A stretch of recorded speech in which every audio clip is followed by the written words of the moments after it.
At the start, there was nothing remarkable about OnlyFans. It wasn't flashy revolutionary, or even that well-designed. It was just another subscription platform in a sea of tech startups launched quietly in London in 2016 by a man named Tim Stokely, a name no one outside of fintech or adult campsites had heard of. His idea was simple: creators could monetize their content directly by charging fans a monthly subscription fee. No middleman, no corporate interference, just content and cash. But it wasn't a new idea. Patreon had been doing it since 2013. YouTube creators were already earning from ad revenue and merch. Musicians were already selling albums on Bandcamp. The idea of fans supporting creators wasn't revolutionary. What was different about OnlyFans, though, no one realized it at the time, was what kinds of creators would seize that model and weaponize it. Tim Stokely called it a democratization of monetization. But by 2018, it was clear the people flooding into OnlyFans weren't musicians or podcasters. They were sex workers, cam girls, adult performers, amateur couples, exotic dancers, dominatrixes, fetish artists. They had been cast out by almost every other platform, banned from Instagram, demonetized on YouTube, kicked off Tumblr, and constantly fighting algorithmic invisibility on Twitter. OnlyFans, in contrast, welcomed them, not explicitly, but silently, systematically. Through lax moderation, anonymity-friendly design, and the absence of moral policing, the platform became a haven. A digital red light district with a blue and white interface. And unlike Pornhub or other adult sites, OnlyFans gave performers something: radical control. They set their own prices. They kept most of their earnings, 80%. They interacted directly with subscribers. There was no studio boss, no sleazy agent, no algorithm shadow banning them. It was just them and their audience. For the first time, adult entertainers became entrepreneurs. The power dynamic shifted. They weren't talent, they were the brand. But this transformation wasn't just about money. It was about legitimacy. Before OnlyFans, sex work was stigmatized, hidden, criminalized. With OnlyFans, it became Instagrammable. Suddenly, influencers were talking openly about their side hustle. Models were posting teasers on Twitter. Fitness instructors and reality stars started leaking into the platform, not to teach yoga, but to sell nude selfies. Sex work was no longer on the fringes.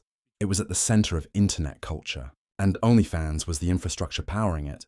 Between 2018 and 2019, the site's user base exploded. Thousands of creators joined every week. Some made hundreds, others made millions. And then in early 2020, the world shut down. COVID-19 hit. Offices closed, gyms shuttered, nightclubs went silent. And suddenly, millions of people were trapped at home, desperate for income and attention. OnlyFans became the answer. Out-of-work bartenders, struggling artists, laid-off servers, all flocked to the site, stripping for strangers, flirting with fans, and rediscovering their agency through a camera lens. The taboo faded quickly. People didn't just join, they bragged about it. Link in bio became a code. Reddit forums exploded with strategies. TikTok trended with success stories. And mainstream media, once skeptical, began paying attention. The narrative shifted. OnlyFans wasn't just a porn site. It was a creator economy success story, a unicorn startup, a cultural moment, a feminist revolution. And then came the billion-dollar headlines. In just 1 year, the company's revenue surged from $100 million to over $2 billion. It paid out more than $5 billion to creators. It became one of the fastest-growing digital platforms in history. And behind the scenes, one family was getting rich: the Stokeleys. Tim Stokely, the founder. His brother Tom, the COO. And their father, Guy Stokely, a former investment banker who helped bankroll the company. What started as a niche idea had become a family empire. But while OnlyFans exploded in popularity, something else was happening, something more subtle. Society was changing. The line between sex work and influence began to blur. A beauty YouTuber might post tutorials on one platform and topless selfies on another. A comedian might do stand-up on Instagram and custom fetish clips on OnlyFans. The distinction between mainstream and adult collapsed. Sex was no longer behind closed doors. It was monetized, marketed, and streamed directly into your phone. And yet, for all its success, OnlyFans remained a paradox. It was a sex work revolution built on precarious labor. It promised freedom, but demanded constant output. It created millionaires, but buried millions more in anonymity. For every viral success story, there were thousands of creators struggling to make rent. And beneath it all, there was a deeper question. Who really controlled this empire? Was it the creators or the platform? Because while performers built the content, OnlyFans controlled the data, the branding, the rules, and the algorithm that determined who succeeded and who disappeared. This wasn't just a platform, it was a new economy, a sex-fueled digital ecosystem where attention was currency, intimacy was a product, and empowerment came with a monthly subscription. And it was only just beginning. As OnlyFans grew, so did the mythology around it. News outlets heralded it as the ultimate form of creator empowerment, a platform where sex workers could finally be safe, where women could reclaim control of their image, where labor was directly rewarded by demand. It seemed for a brief moment in the digital age that the oldest profession had found its most progressive tool. And yet beneath that polished narrative, the cracks began to show. For all the promises of autonomy, success on OnlyFans was anything but democratic. Yes, anyone could make an account, anyone could post, anyone could dream of financial freedom. But in reality, the platform operated like any other digital ecosystem, where algorithms ruled visibility was power, and the top 1% took home the lion's share of revenue. In fact, internal reports later revealed a staggering truth. The top 1% of creators earned over 33% of all revenue on the platform. The bottom 90% earned less than $200 per month. That wasn't liberation, that was stratification. Success required more than just content. It required marketing, branding, consistency, and constant emotional labor. Creators weren't just selling images, they were selling connection. That meant replying to DMs, simulating intimacy, crafting parasocial relationships with thousands of strangers. The illusion was, I'm doing this just for you. The reality was, you're one of 10,000 subscribers I'm farming for tips. This wasn't art.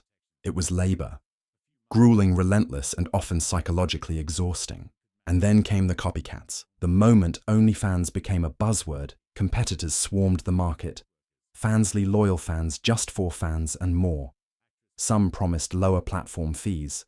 Others promised better protections for creators. A few marketed themselves as ethical alternatives. But none could match the cultural momentum of OnlyFans. That momentum, ironically, was fueled not just by sex workers but by celebrities. In August 2020, actress Bella Thorne joined OnlyFans claiming she wanted to destigmatize sex work. In less than a week, she made $2 million breaking platform records. But the backlash was immediate and intense. She didn't post nude content. She wasn't a sex worker. She had used the platform for attention, not survival. Worse, her massive influx of fans led to a change in platform policy. OnlyFans imposed caps on tipping and withdrawal amounts, supposedly to manage fraud. Thousands of sex workers lost income overnight. They were punished for someone else's success. The incident exposed an ugly truth. OnlyFans didn't really belong to the creators. It belonged to the platform. And the platform, like all platforms, served its own interests first. Meanwhile, the tech infrastructure that enabled OnlyFans to scale was quietly built on exploitative systems. Payment processors, digital wallets, and ad platforms often refused to work with adult content. Visa and MasterCard maintained long histories of cutting off services to sex workers. Banks routinely froze accounts or flagged deposits as suspicious. To stay online, OnlyFans had to make compromises. It had to clean up its image. Internally, this meant tightening moderation policies, banning certain fetishes, and removing creators accused, often without proof of violating ambiguous guidelines. Externally, it meant courting investors, hiring PR teams, and rewriting the narrative from porn platform to creator marketplace. And then in August 2021, the truth came out. OnlyFans announced it would ban sexually explicit content. The internet erupted. Creators were devastated. Twitter threads poured out with horror stories, single mothers who had built six-figure incomes, disabled creators who used the platform as their sole means of survival, marginalized sex workers who had finally found safety, all were about to be wiped off the map. OnlyFans claimed it had no choice. The decision, they said, came from payment processors, mainly banks and credit card companies, who threatened to withdraw support unless the platform cleaned up its image. For a moment, it seemed like the empire would collapse. But after massive backlash and a PR nightmare, OnlyFans reversed course within a week. Still, the damage was done. The message was clear: creators were replaceable. Even the ones who had built the brand. Even the ones who made the platform billions. Their safety, their income, their very identity could be erased at the flip of a switch. It wasn't a revolution, it was a business. And like all businesses, it answered to capital. This wasn't the story being sold on social media. On Instagram and TikTok, OnlyFans success stories flooded feeds. I made $30,000 in 1 week. From broke to booked out. OnlyFans changed my life. But what those posts rarely showed were the costs: constant performance, harassment, platform, instability, content, theft, shadow banning, and the sheer emotional toll of monetizing your most vulnerable self. For every millionaire, there were thousands more teetering on burnout, stalked by subscribers, or quietly disappearing after realizing they couldn't keep up. Even worse, many creators lacked legal protection. Content stolen from their OnlyFans pages appeared on porn sites within hours. Fake profiles popped up. Personal information was doxed. Some faced blackmail. Others faced eviction when landlords discovered their side hustle. There were no HR departments, no safety protocols, no unions, no insurance. You were your own CEO, therapist, security guard, and marketing director.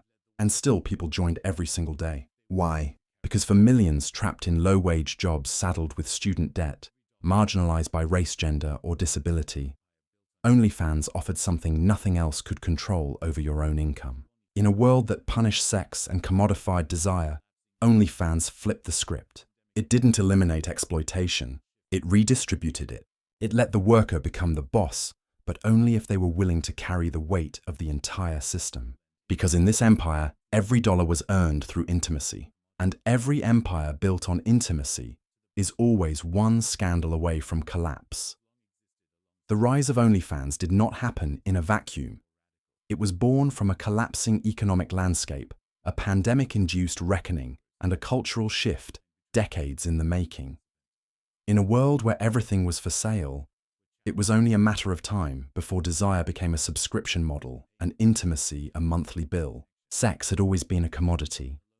From the red light districts of Amsterdam to the brothels of Bangkok, the business of pleasure has long existed alongside taboo.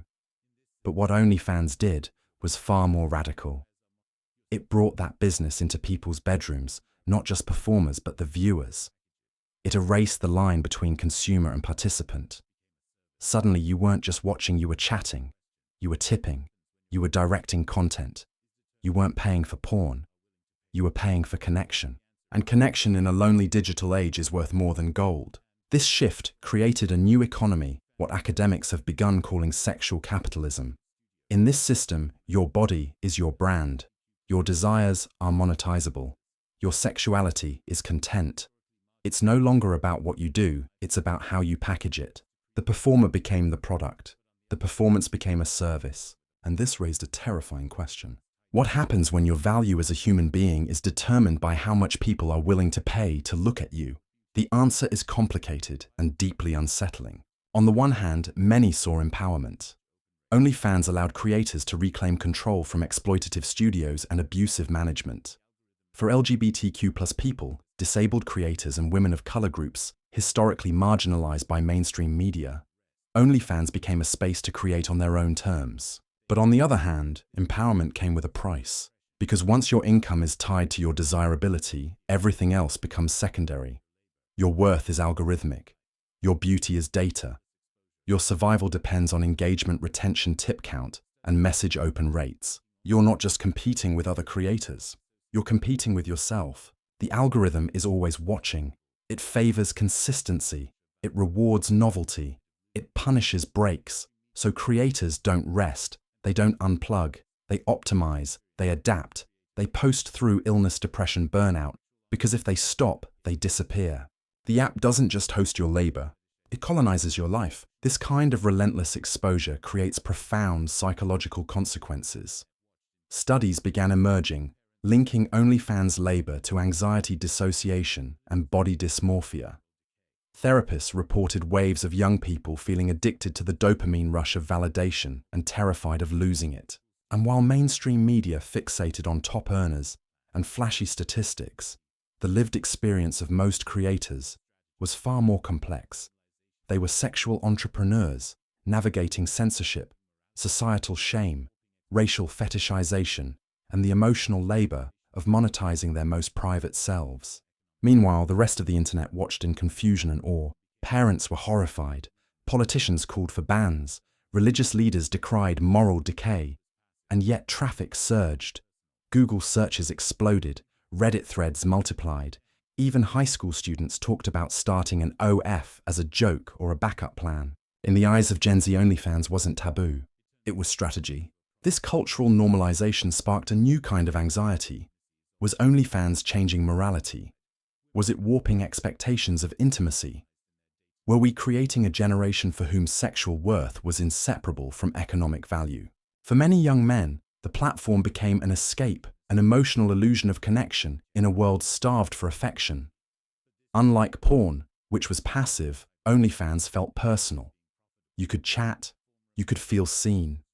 You could pretend, even for a moment, that someone cared. But this illusion came at a cost. It rewired emotional pathways. It turned loneliness into a profit stream.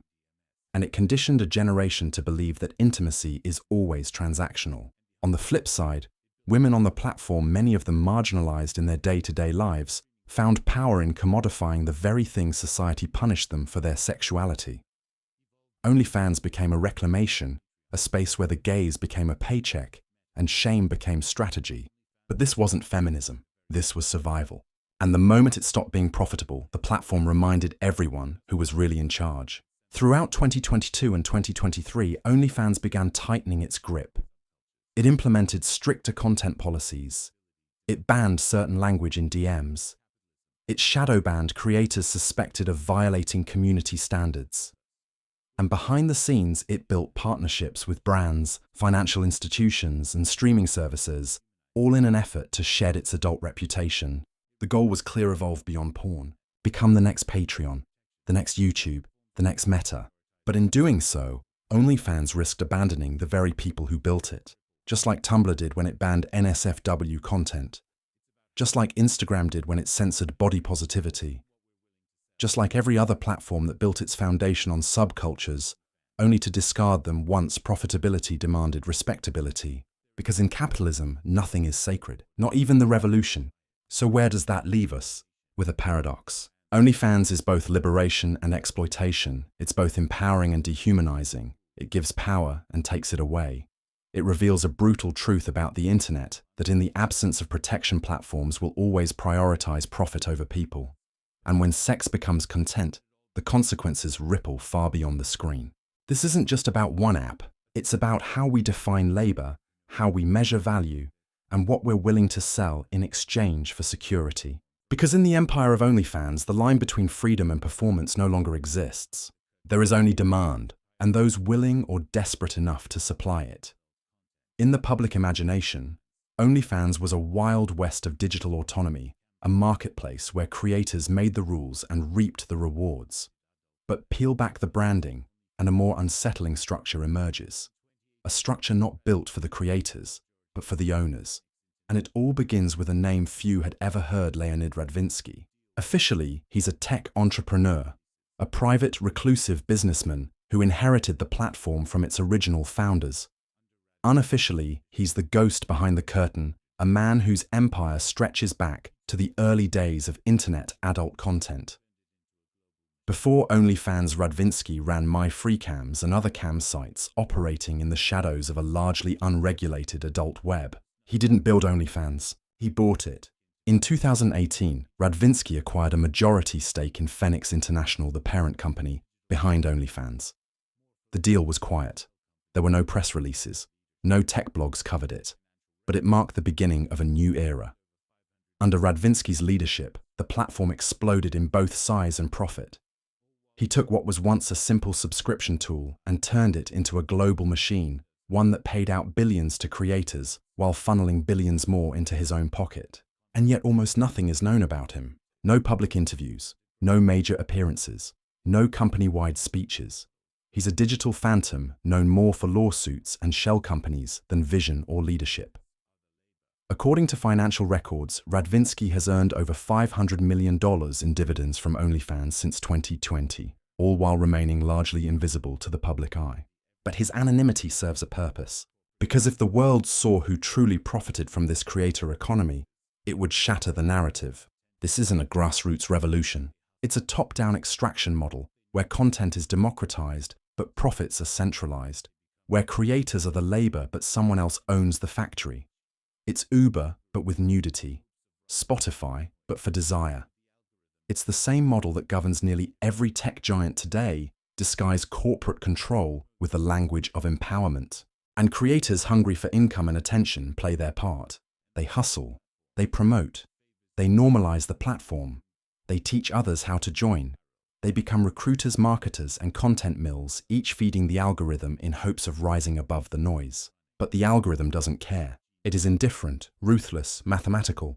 It promotes what keeps people scrolling, what makes them spend, what keeps them addicted. And like all platforms, it favors the few, the young, the beautiful, the viral, the lucky. Meanwhile, the rest are left to burn out quietly, and the machine keeps running. This is the dark genius of OnlyFans. It has created an illusion of independence while maintaining absolute control. It sells liberation while hiding the surveillance.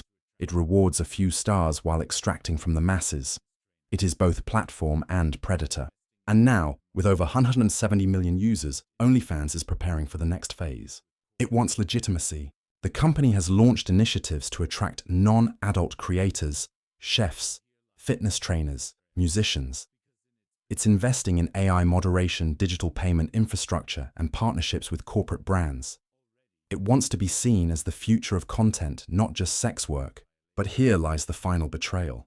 Because in its pursuit of legitimacy, OnlyFans risks abandoning the very people who built it. Already, many creators have been deplatformed for ambiguous violations. Some are ghost banned, others are quietly suppressed.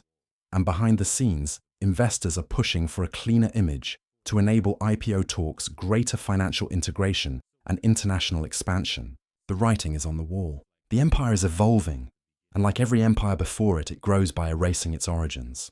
So what does the future hold? Some say platforms like OnlyFans are just the beginning, that we are entering an era where all labor, emotional, sexual, creative will be filtered through algorithms and monetized by attention. That intimacy will be sold, scaled, and harvested like data. That desire itself will become a marketplace. Others see a reckoning coming. As more creators speak out, unionize, and organize for protections, the platform may be forced to choose, protect its original labor force, or pivot toward mainstream safety. But one truth remains. OnlyFans did not invent exploitation, it simply rebranded it. It dressed it up in empowerment, wrapped it in hashtags, and fed it into an algorithm.